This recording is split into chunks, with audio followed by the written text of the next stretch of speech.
Hi, welcome to another video on my modeling channel. Today we are going to build this 1:7 scale model of SU-85 tank destroyer from Zvezda. This is a fairly new model because it was released in 2020. I'm building this model for a Groupbuild called tank destroyers or panzerjagers, so I highly recommend checking videos of other modelers.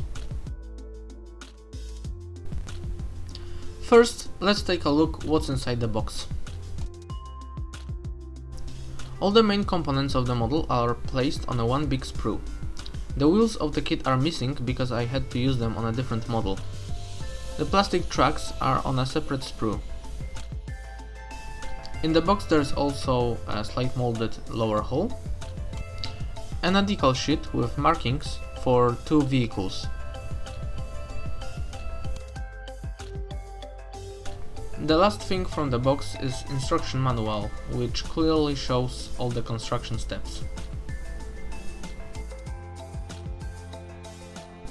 Here you can also see the quality of details. It clearly shows that this is a very new release, but it will still need some improvements.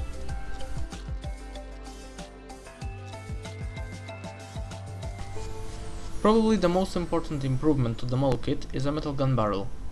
As you can see here, comparing to the original one, it's a must-have. And I've also bought this photo-etched set for Unimodel SU-122, but it should work here as well. So, as always, I start the assembly by cutting out all the pieces from their sprues.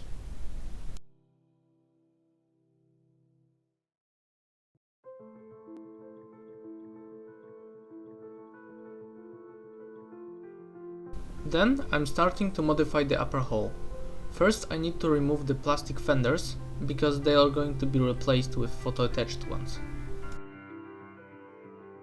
During this process I need to be careful not to damage the kit part too much.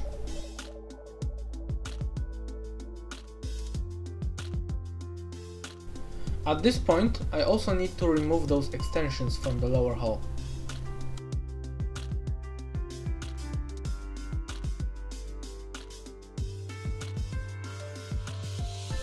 To clean up those parts I use a very sharp blade. And then I improve the result using a file.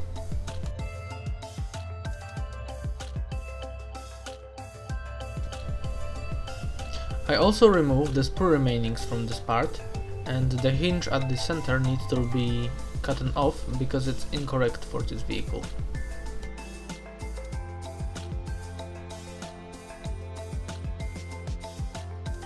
Probably the only part of this model with a poor fitting was this backplate of the casemate.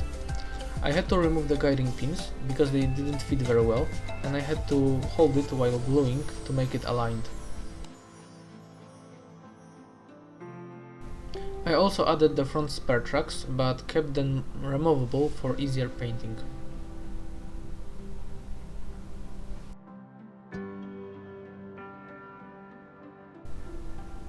I also made edges of this hatch more pronounced using a razor blade.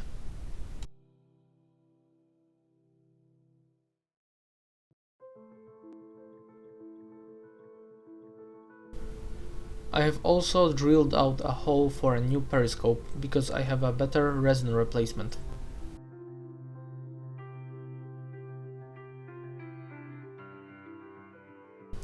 I started drilling with a smaller drill and then enlarged the hole using a bigger one.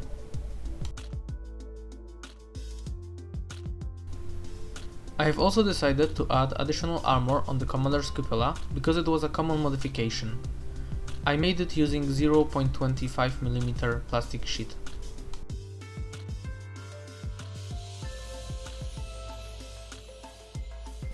To replicate cast textures on casted parts of the vehicle, I used Mr. Surfacer 1000 and added a little bit of Mr. Color black paint to distinguish it from grey plastic. Then I applied the mixture on the model using an old brush.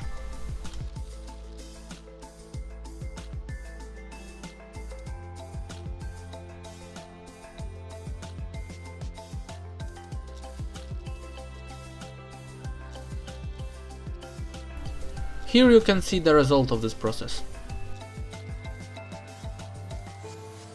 Next, I start attaching smaller details.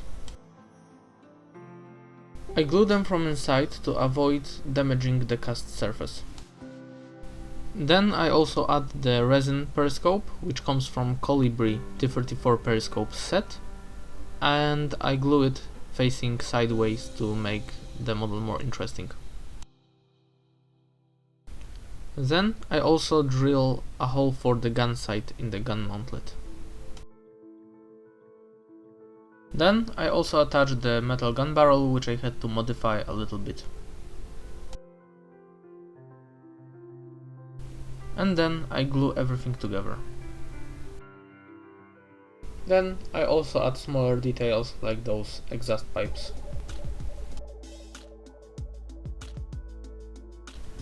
To cover those gaps on the side of the vehicle, I used pieces of plastic cut into correct shape.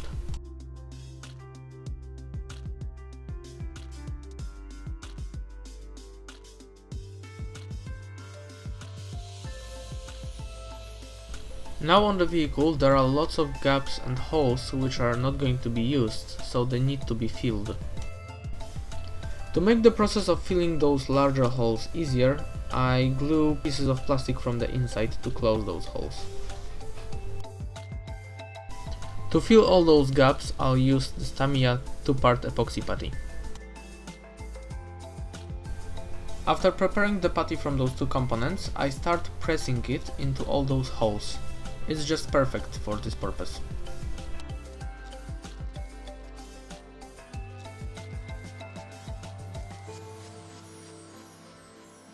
Before the putty has fully cured, I remove the excess with a very sharp blade.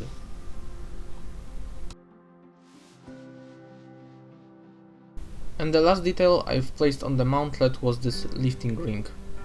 And now, as all the hard details has been added, it's time to start working on some photo-etched ones. For cutting out photo-etched parts, I recommend using an older blade, not a new one, because it will quickly worn out. And I recommend you doing it on a hard surface, like this old tile I have on my workshop. I want fenders on this vehicle to be very heavily damaged, so I remove front and back mudguards.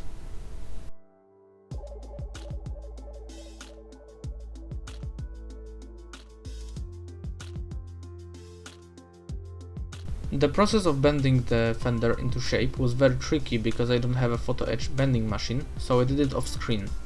At this point I also decided to cut off the rear section of the right fender to make the model more interesting. Then I simply attached the part to the model using superglue. I left the fender of the left side of the vehicle mostly intact. Bending and gluing of those fuel tank holders was extremely tricky, so I also did it off screen. Although it was a very late stage for this decision, I also decided to drill out plastic meshes to replace them with photo-etched ones. First I drilled out lots of holes using a drill bit and then enlarged them using a rotary tool.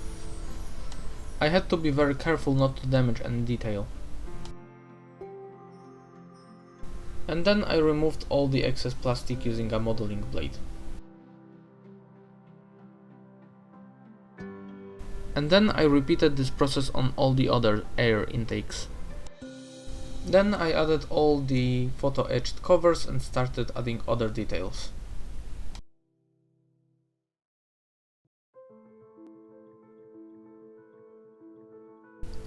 I've drilled out the front headlight to paint it in a more interesting way later.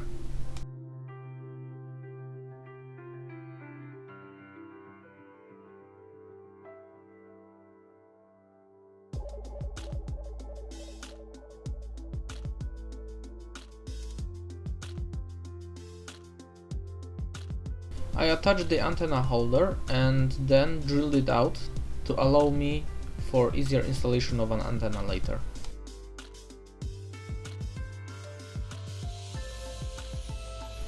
Then I also drilled out new holes and then placed there new handles made from copper wire.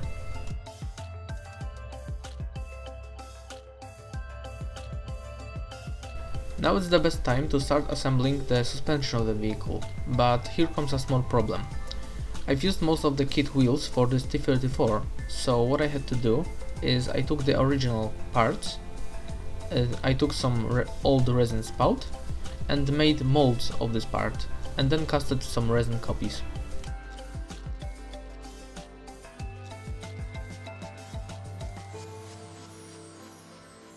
Working with those resin wheels is very straightforward.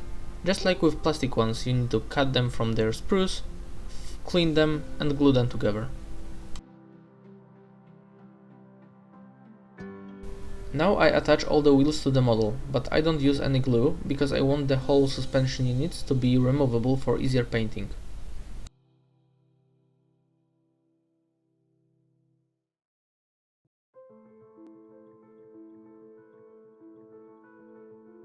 The road wheels in the middle are originals from the kit because they have those special pins for attaching the tracks. Speaking of tracks, their assembly is very unusual, but it's nothing hard once you follow the instructions.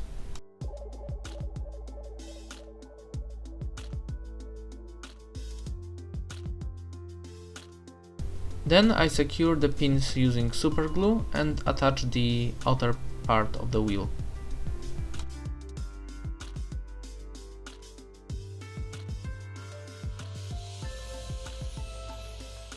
To make the tracks to look realistic, I add super glue and then press the track towards the wheel to create the characteristic sag.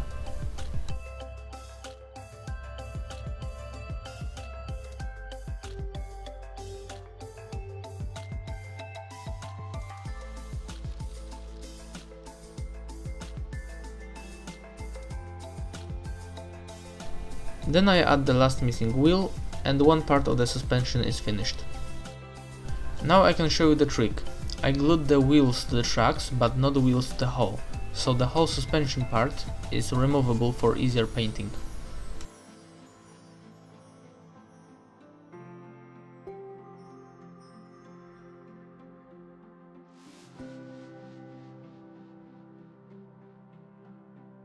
And then I repeat the whole process on the other side as well. Inspired by a reference photo, I decided to leave only one fuel tank on the vehicle.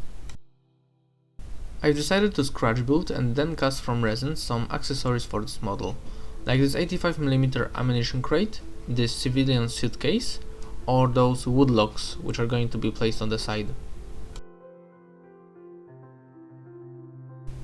I've also decided to use this towing line from Eureka.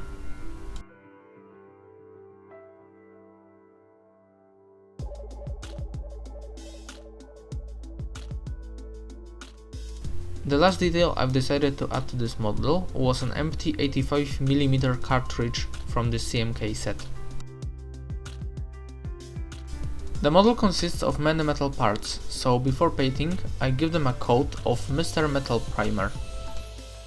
This is an excellent product to make paint stick better to all metal surfaces. Now it's time to finally spray the model with some actual primer. For this purpose I'm going to use the one-shot primer from Mickey Manes. I'm using it because it's easy to use and sticks to the surface perfectly.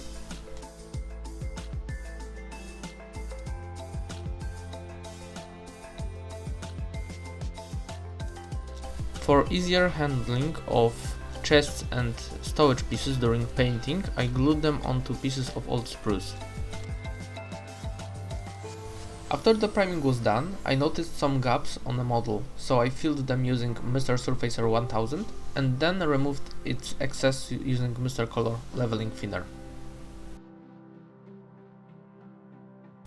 This model has lots of tight places, so to make sure that there will be no grey primer showing through, I covered them all with black primer from AK Interactive, and I do it in 50:50 ratio with water.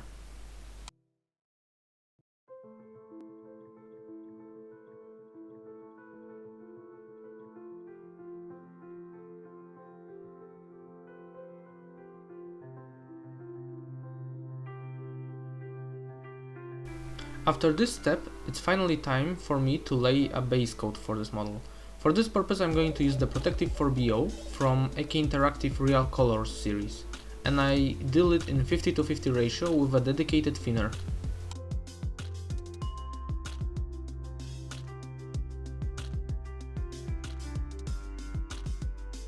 What I want to add is that this shade of green is probably the best looking 4BO paint I have seen, and I will surely use it on my future projects.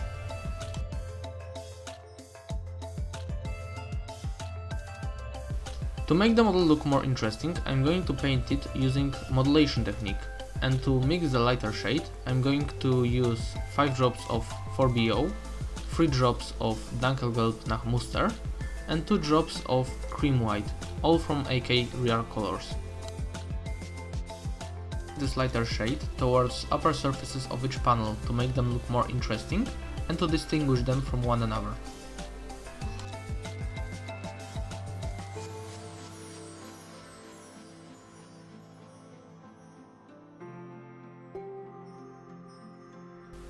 This is how the model looks once modulated. It might not look very realistic, but it surely looks interesting and less dull than a model simply painted with single color. To add another interesting detail to the model, I've painted bottom plate of the tank in an oxide red color. Then I gave the whole model a coat of semi-gloss varnish from Tamiya and I thinned it using Mr. Color leveling thinner.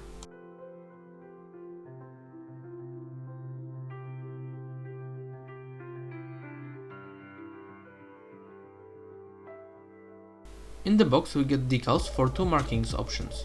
One for a vehicle called Sovietski Staratiel and another one for a vehicle with number 843. I decided to go with the first option. To make the decals better stick to the surface, I will use MarkFit Strong from Tamiya. This decal solution is very easy to work with. First you need to cover the surface with a layer of MarkFit. Then you place the decals.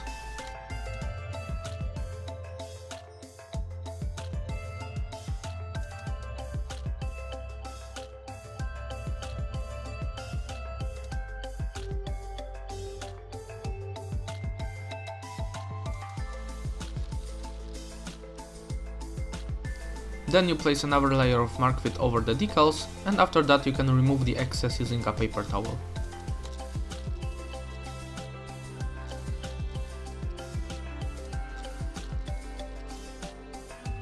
To secure and further blend the decals, I cover them with a layer of satin clear varnish.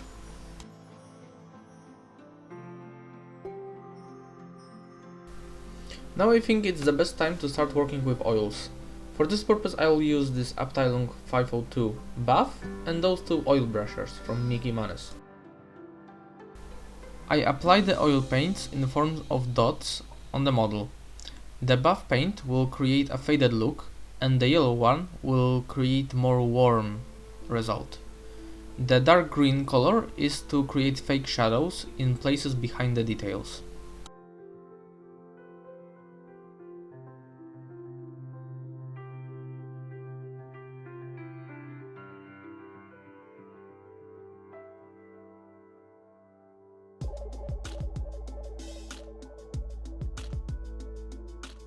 I left the oil paints to dry for a few minutes and then started blending them using flat brush dipped in white spirit. I had to make sure that there are no big accumulations of oil paints left, because they would take too long to dry.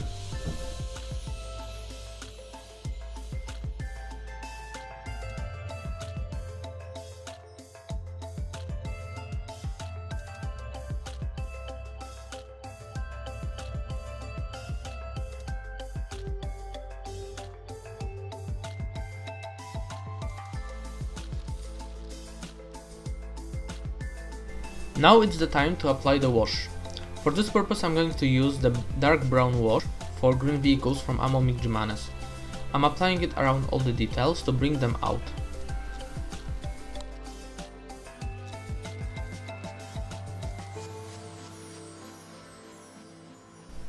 Then after a few minutes I start blending the wash using white spirit.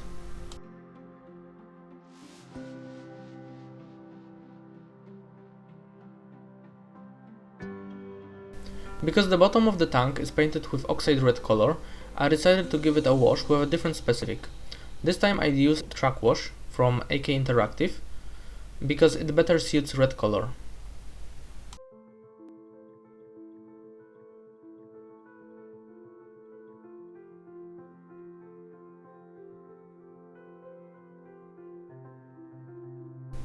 The vehicle I'm replicating was heavily beaten up.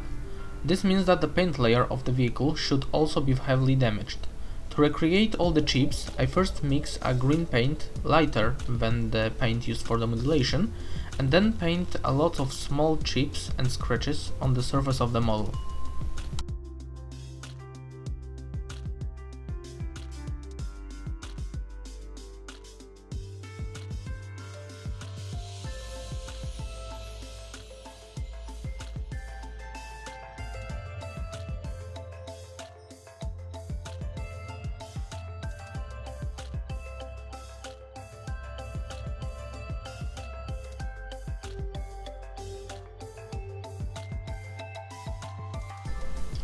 After all the light chips are painted, I mix a grey color from these two acrylic paints and use it to fill all the lighter scratches.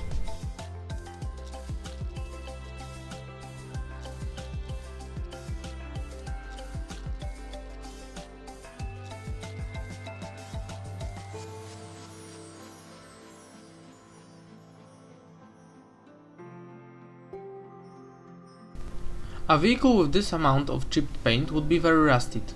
To replicate that, I used these two enamel paints.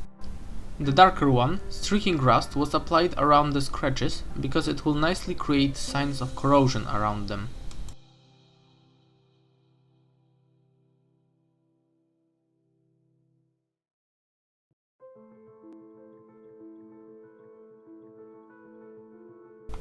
Light rust wash has more orange shade and I used it to recreate fresh rust in places where rainwater would collect for a longer time.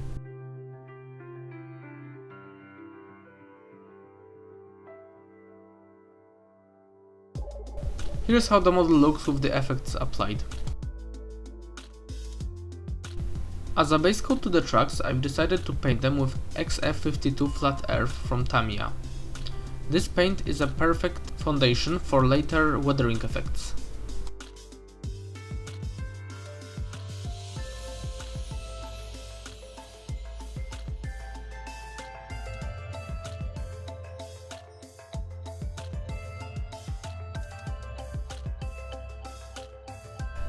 The suitcase on the side was painted using Panzer Grey color from AK Interactive Real Colors. I applied it straight from the jar because the paint was thick and it was easier to recreate the characteristic uneven surface of the leather.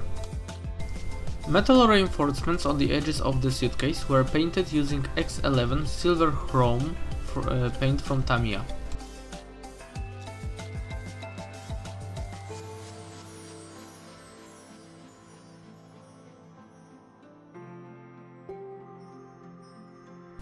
The same paint was used to recreate chipping on the welds.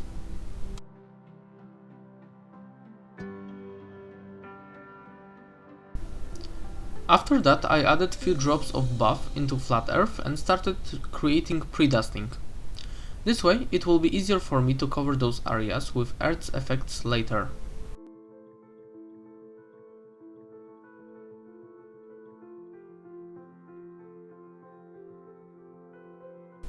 To further improve effects of pre-dusting and to create first layer of dried up mud, I used this acrylic paste from AK Interactive. It is an acrylic product, so it can be easily blended with water.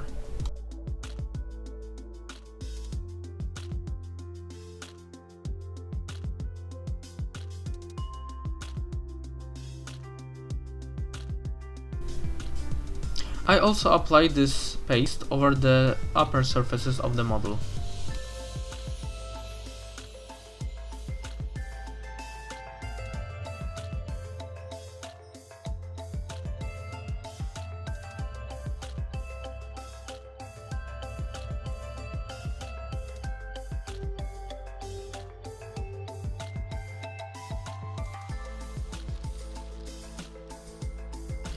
I also applied the paste in the same manner on the wheels of the vehicle.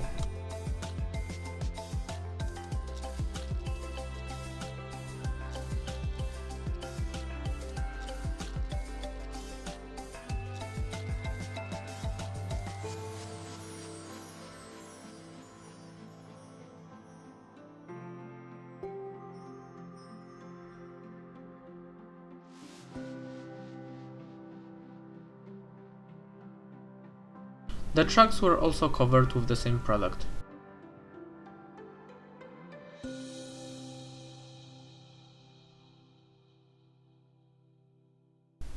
Now I decided to paint the ammunition crates. For the base color I chose Tamiya XF57 buff. To give the crates more interesting look, I painted individual planks using lighter Deck 10 paint.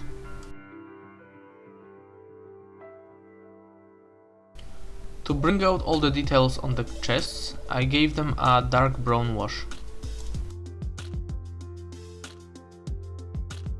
which I later blended using white spirit.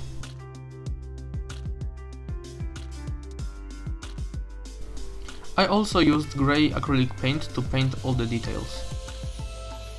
For further improvement of the worn look on the chests, I decided to give them some highlights using white oil paint.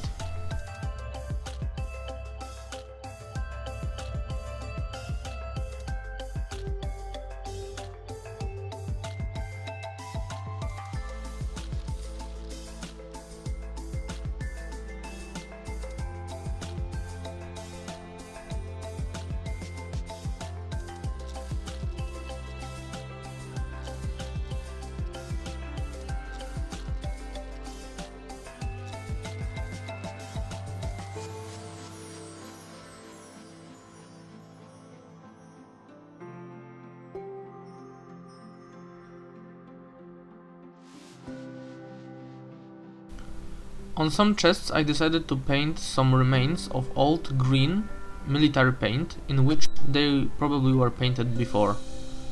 For this purpose I used dark green oil paint.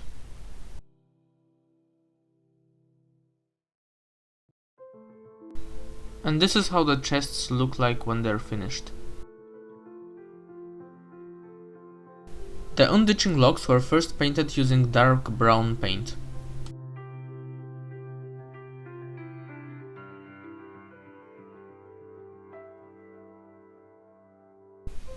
Then, using XF57 buff, I painted lighter chips on the wood.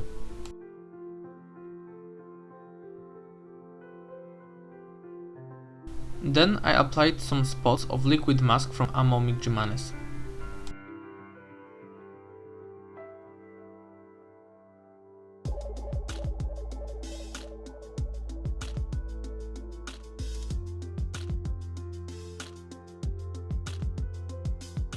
The logs I want to recreate are coming from birch trees, so I covered the logs with white paint.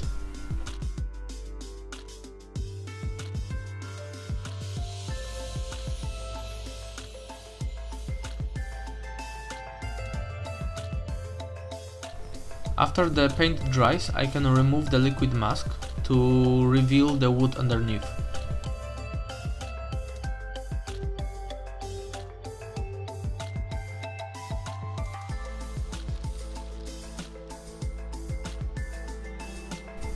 Here's how the model looks like after all the steps from this video. Unfortunately it is not yet finished because I have run out of time to finish it, but everything that haven't been done in this video will be done in the next. There is still things to do, like painting the mod on the tracks, painting exhausts per tracks, improving the look of the unditching locks, and adding the antenna. So I hope you'll wait for the next video. I also want to remind you that this model was being built for a Groupbuild called Panzerjagers, so I highly recommend checking videos of other modelers. Bye!